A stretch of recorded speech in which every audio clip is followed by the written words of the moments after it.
Tonight on Reporting Scotland, a health board is targeted in a cyber attack. NHS Dumfries and Galloway says hackers could have stolen a significant quantity of patient and staff data. Also in tonight's programme, can a return to local control improve bus services in the west of Scotland? They all are always late. They're mostly always late. In fact, I've given up on the timetable. The changes decided today could take up to 7 years and cost millions more a year to implement. A sheriff upholds a ban on an orange march due to have taken place in Stonehaven tomorrow. Coming up in the sport, Scotland co-captain Rory Darge wants to put things right after defeat to Italy as the Six Nations comes to a close against Ireland in Dublin this weekend. And we speak to the 17-year-old who was inspired to join a mountain rescue team after his own emergency on the hills. Hello, I'm Sally Magnuson. Welcome to Friday's programme.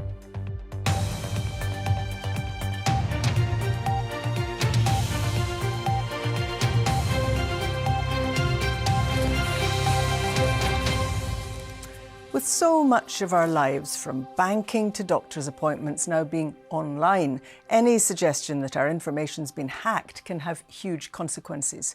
Patients and staff at one health board have been warned that their data may have been stolen by hackers. NHS Dumfries and Galloway describes a cyber attack as incredibly serious. It's urging people to be on their guard for anyone trying to access their systems or claiming to be in possession of their details. As Katie Hunter reports, police, government and national cybersecurity experts are responding. NHS Dumfries and Galloway said this morning it was the target of a focused and ongoing cyber attack. It warned there was a risk that hackers had been able to acquire a significant quantity of data. That news a concern to some people in Dumfries. You don't want patients' data getting into the wrong hands, so it is quite worrying. It's obviously not a good thing, but I think this is going to become more prevalent. Same as the bank. I don't like anybody delving into my bank business or anything, so yes, I would be worried. It's a pretty serious concern. One local MSP, who's also a registered nurse, says constituents have questions. What information has been compromised? Is it their name? Is it their address? Is it further medical details? Is it information about their medical history? So the concerns that are being highlighted are pretty real concerns. NHS Dumfries and Galloway said there may be disruption to some services and hackers may have accessed what it described as patient and staff identifiable data. The Health Board is urging both staff and the public to be vigilant and to be on their guard for anyone trying to access their systems or anyone contacting them saying they have their data. The advice, if this does happen, is to call the police on 101. Police Scotland, the National Crime Agency and the National Cyber Security Centre are working together on this attack. We don't know what has happened. Experts say one possibility is a ransomware attack, which is a type of malware, malicious software that essentially gets onto a company's network or someone's computer and essentially locks them out of all of their files and their systems. Typically, these sorts of attackers and these criminal gangs that do this sort of attack will also take a copy of the valuable data and hold that to ransom. The Scottish Government says there are well-established procedures for dealing with a situation of this kind, and it's providing assistance and support to NHS Dumfries and Galloway. Katie Hunter, Reporting Scotland, Dumfries. Bus passengers in the west of Scotland are likely to see big changes to the way services are run in the years ahead after the Transport Authority approved a return to locally regulated buses. There's concern, though, about how much that will cost and the fact that it'll take up to 7 years to set up, which means bus passengers may not notice much of a difference in the meantime. Here's our transport correspondent, David Henderson.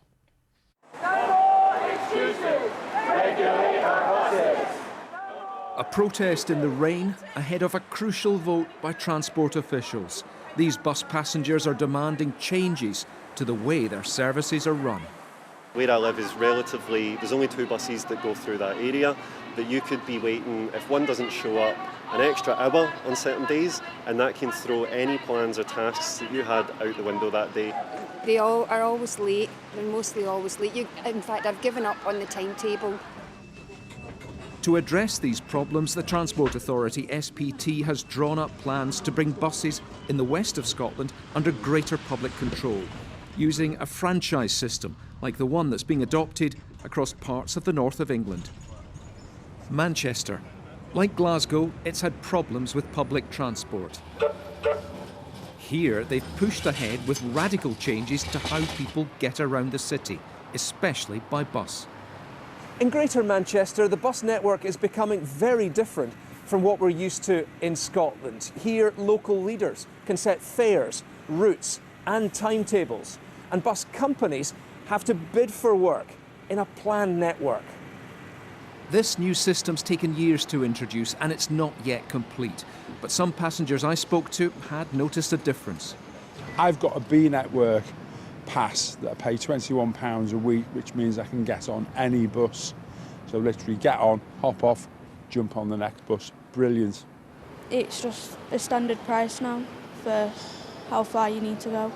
Do you find yourself travelling more by bus as a result of that? Or what's it like? Yeah, I used to get the Met because it was cheaper, but now I just get on the bus because it's only £1 to get me to my college. The authorities here say they're already seeing more people travelling by bus. I would just say to colleagues in Scotland, I mean, particularly in Glasgow, people have to make their own decisions. But the evidence from Greater Manchester is clear. Putting buses back under public control, improve services, it makes you able to recycle the proceeds into keeping fares low, and critically, it makes the people the bosses of the buses. And back in Glasgow today, plans were approved for a bus network much like Manchester's. The whole purpose of this is to ensure reliability, is to ensure frequency and to ensure affordability. It's to ensure there's a public bus network that meets all of our communities and that there is also democratic accountability over that. So that's what the future holds, but I have to re-emphasise it requires resources and it requires people to come to the party to put that in place. There's concern among bus operators. One claims these changes could create a multi-million-pound black hole for taxpayers. So the price tag could be a challenge. So, David, the big questions tonight, especially if you're one of these passengers we heard from at the beginning of your pack there, when is this going to happen and what's it going to look like? Well, SPT say that they can introduce a franchise system like the one that's being rolled out in Greater Manchester within 5 to 7 years. They say that time is required to draw up plans, to consult and then put big contracts in place. So it's a drawn-out timescale, and they know it's too long. After all, they're the ones who are concerned and complaining about the state of the bus network. So they're also promising stopgap measures to improve some bus routes, contracts with bus firms to impose minimum levels of service and also to cap fares at an affordable rate. Those, they say, can be in place within about a year. But Sally, so much now depends on how much support, how much funding is provided, especially at the outset. Fares can be kept low, services can be restored if there's enough money available. So stand by for a long drawn-out argument about money and about priorities. SPT say that they need millions of pounds in extra funding, particularly at the start, so they can get the ball rolling, so that they can persuade people to come out of their cars and get on buses and get passenger numbers rising year after year. David Henderson, thank you very much. A planned Orange March in Aberdeenshire will not go ahead after the organisers failed in a legal challenge. Aberdeenshire Council had blocked the parade due to take place in Stonehaven tomorrow because of safety fears, but the Orange Order had appealed the decision. The case was heard at Aberdeen Sheriff Court, where our reporter Phil MacDonald is for us tonight. Phil, what happened today?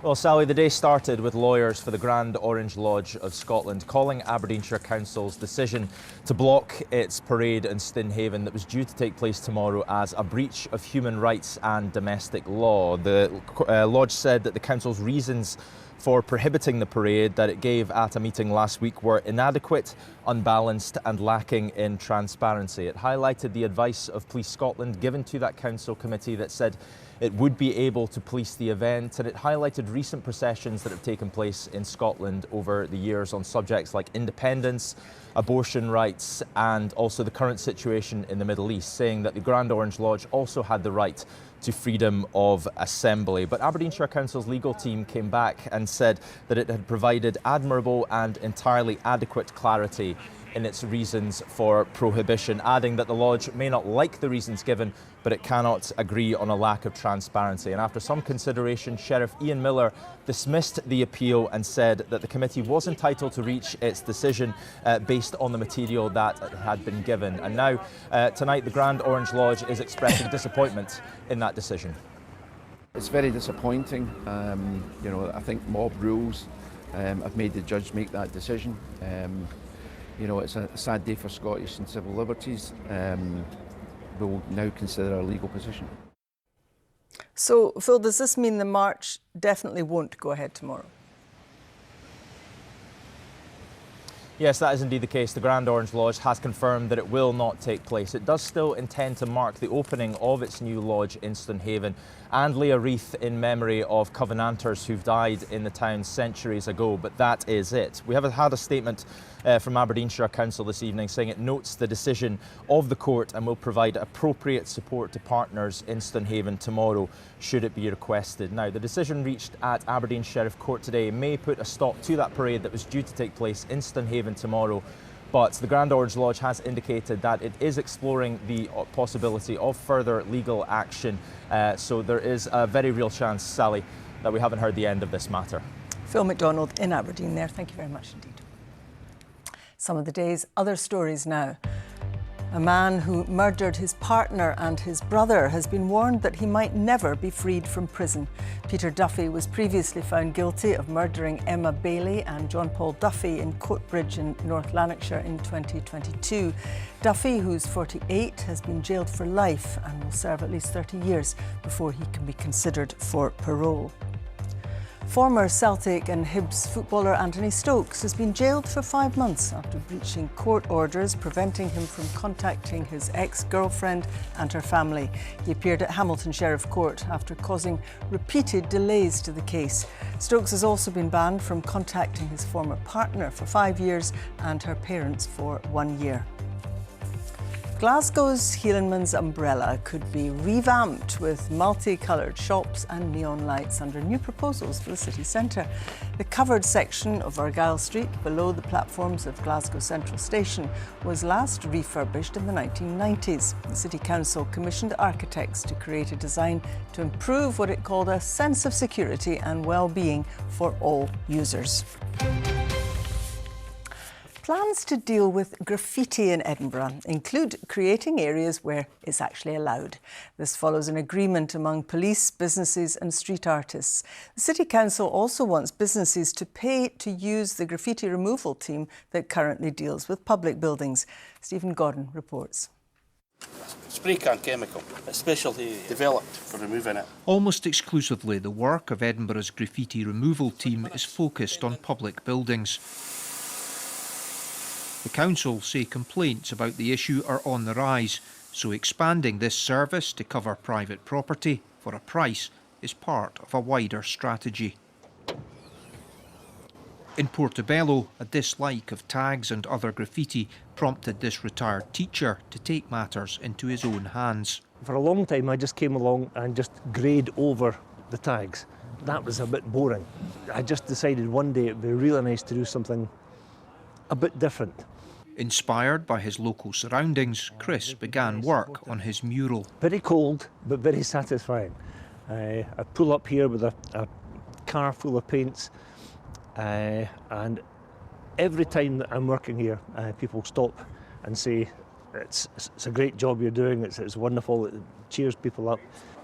At the start of the year, street artist Ross Blair was one of those invited to a graffiti summit involving politicians, business leaders and the police. I think on the whole Edinburgh sees it as a nuisance because it is a nuisance if you wake up in the morning and there's a tag on your door.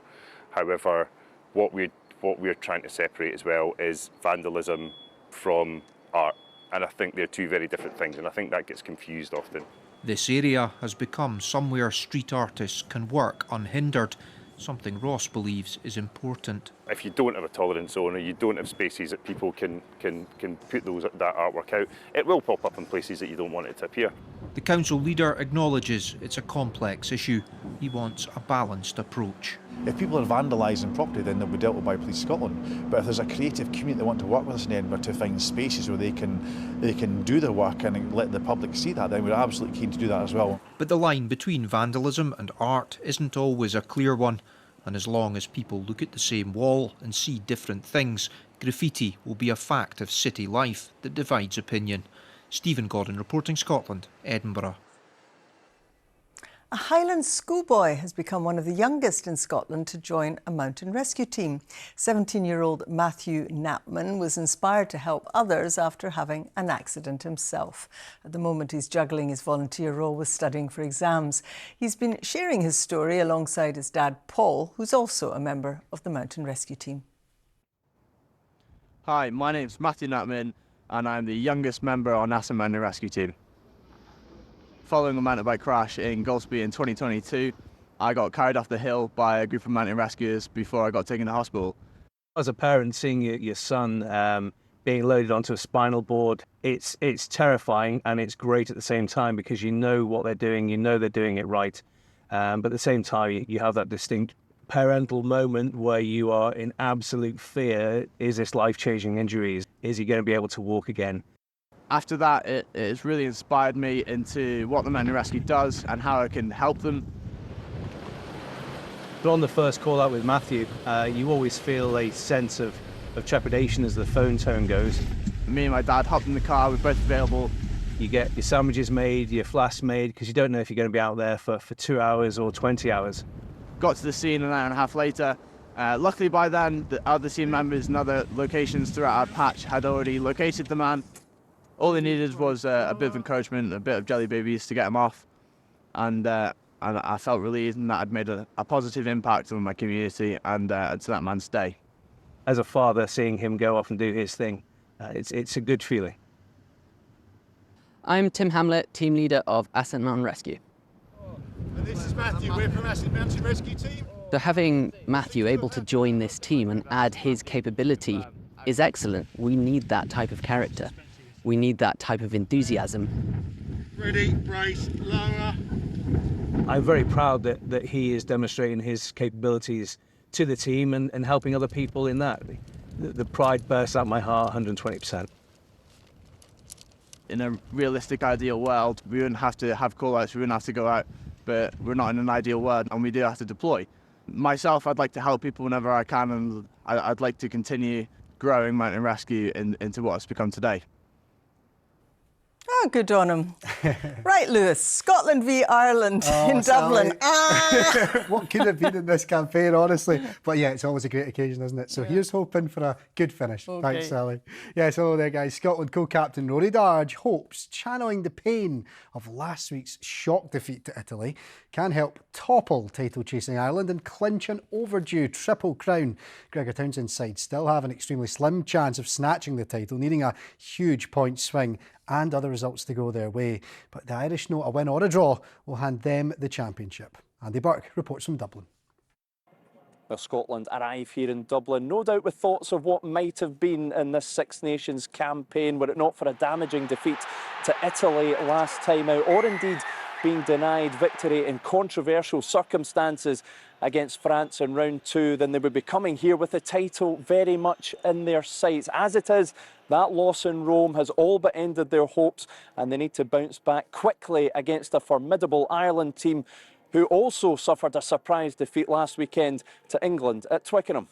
I think with England, they were just very good at sort of in defence, getting in the face and putting pressure on them through that.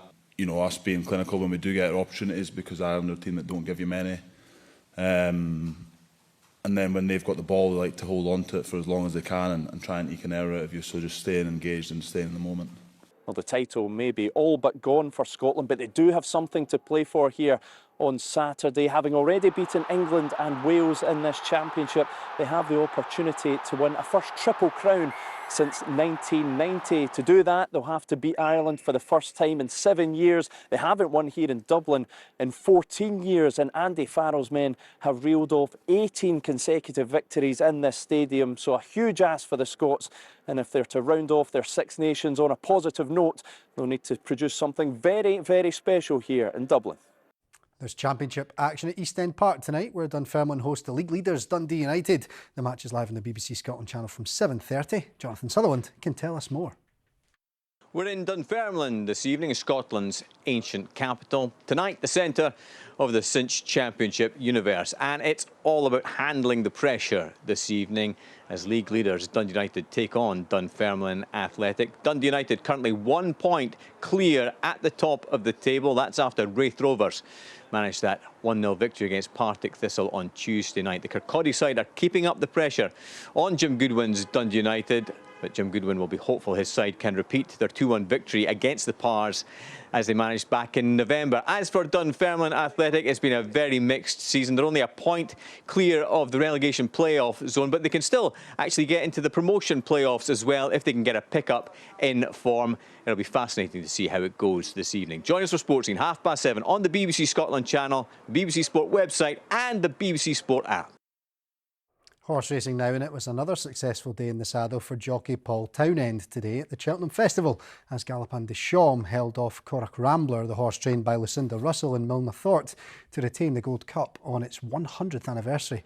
Jockey Derek Fox in purple and yellow steered Corach Rambler to victory in last year's Grand National, but while the horse trained in the Arley Yard in Kinrossshire made a late push from the pack to get up into third in the final straight, Galopin de Chaume was the convincing winner for trainer Willie Mullins, holding off Jerry Colombe and Corach Rambler in third for back-to-back Gold Cup wins. And Sally, I must mention before I go, the Scots that are in action at TPC Sawgrass are about to tee off for their second round, so big ones needed if they want to make the cut for the weekend. Great, here's hoping. Thanks very much, Thanks, Lewis. Sally. Now it's over to Laura Miller to find out what's happening on BBC Scotland at 7 o'clock. Hello, coming up on the programme tonight, with those changes planned for how the bus network is run in Glasgow, we hear the thoughts of the Mayor of Manchester, Andy Burnham, where he's already taken buses under public control. Also on the programme, the latest from Gaza, where a ship carrying 200 tonnes of aid is now visible off the coast. The young mountain rescuer Matthew Knapman joins us live, plus a roundup of all the sport, including the swarm of bees that stopped a tennis quarter-final. Switch over at 7. That's coming up in a few minutes, but in the meantime, a great-grandfather is back making music after a break of more than 40 years. Jimmy Findlay, who lives near Lanark, was in a band in the 1960s, but he gave it all up when he sold his guitar to pay for his wedding. Now he's making music videos and playing gigs again. It gave me a reason to get up in the morning because I had all these songs in my head. My name's Jimmy Findlay and I write my own music. I saw you and you saw me. My grandpa from a very young age has been playing music, and he decided that he had to put it to the back of his head so he could go on with his life and look after his kids. Then there was a period of 40 years that I didn't play any music at all. And then the lockdown came and my retirement, and I decided to take up the music again because I was keen on it when I was younger. And from there on, the floodgates opened and I was writing songs every day. Life was so different. I never imagined for a minute we would get this far. People have said, God, that's great, Jimmy. When's the next one coming out, you know? An end goal for my grandpa, I think, would be to play in the Royal Albert Hall. It's always been his dream. It's always talked about for the last 50 years. Well, I hope at one point he can actually live out his dream and go and play. All the songs that have had something to do with my life, some of the songs I get quite emotional about, but you can't help but get emotional when you've had a good life.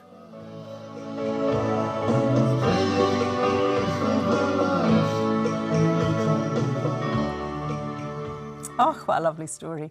Going to get the weather now with Gillian, and it was pretty horrible in this neck of the woods today. What's coming? It was for many of us, but there was finally some sunshine after the rain today for most of us, Sally. Into tonight, it's going to be cold, and we'll start tomorrow bright, and then there's more wet and windy weather on the way later on. Good evening to you. Yes, most of us did finally see some drier and brighter conditions developing after what was a very wet spell of weather. So tonight, that area of low pressure is pulling away. A little ridge of high pressure is building in, settling things down, and it's also going to allow temperatures to tumble away. So we're in for a cold night. We'll still see a few showers feeding into the Northern Isles, the far northeast of the mainland. Most places, though, will be dry, clear skies, the winds easing down and those temperatures tumbling away. A widespread frost, and we could see lows of -5 Celsius in some Highland glens. And because we've had all that rain, all of that moisture means that ice will be a risk tonight, and there could be some patches of mist and freezing fog as well as we start the day tomorrow. But it will be bright, albeit frosty. There will be some decent spells of sunshine during the morning, and then into the afternoon we'll see cloud feeding in. Initially quite high level cloud, turning that sunshine hazy, and then some thicker cloud that will bring rain by 3 o'clock. You can see it's in across Dumfries and Galloway, parts of Argyll, in towards the Glasgow area. Ahead of that, cloud will increase, but dry at this stage. Best of the sunshine hanging on over Aberdeenshire, the North Highlands, the Western Isles and the Northern Isles, and temperatures about 7 to 10 Celsius for most of us. A brisk southerly breeze picking up along the west coast ahead of this next weather front, which tomorrow night will sweep northeastwards across the country, bringing some heavy outbreaks of rain, that coming to a standstill over the Northern Isles by Sunday morning. And the winds over the Northern Isles will be strong to gale force. Still very windy in the far north as we start the day on Sunday, but you can see we're introducing some milder air on Sunday. So we'll start very windy. That persistent rain clears from the far north, and the strongest of the winds will ease down.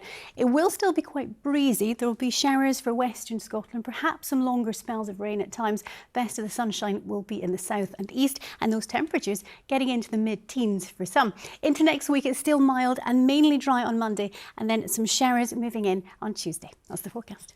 Thanks very much, Gillian. Anne McAlpine will be here with your late news at around 10:30 tonight. But until then, from everyone in the team, do enjoy your evening. Bye-bye.